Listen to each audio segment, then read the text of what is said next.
le XXe siècle prolifique. Avec les moyens techniques modernes à sa disposition, il n'est pas compliqué pour un faussaire non professionnel, maîtrisant quelques rudiments d'imprimerie, de confectionner de fausses œuvres littéraires plus vraies que nature. C'est ce que fait depuis plus d'une décennie un jeune homme entretenant un rapport pour le moins étrange avec la littérature. Son dessein est de tromper des lecteurs trop crédules et autres gens manquant de sens critique, ou plus simplement, des ignorants aux très minces références au livresque, qu'il s'amuse à mettre à l'épreuve.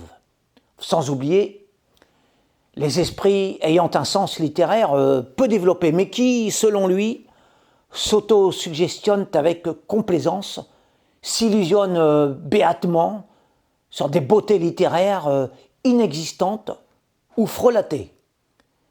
Mais pour ce farceur sans scrupules, il y a pire.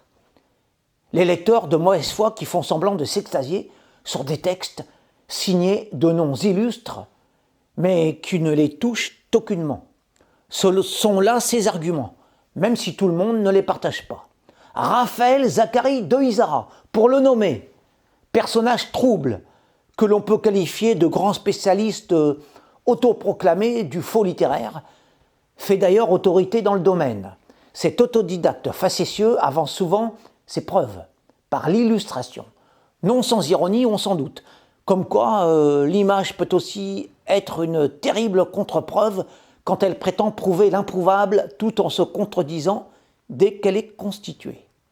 Ce faussaire de la fin des années 1990, qui reste aujourd'hui encore assez peu connu dans le grand public, bien qu'il soit intégré à l'intelligentsia de la falsification, a su jouer à merveille des formidables potentialités picturales apportées par la technique infographique. Dès lors qu'elle fut mal intentionnellement détournée de ses buts légitimes, cette technique fut mise naturellement au service du faux, ou plus exactement, dans son cas, de la farce.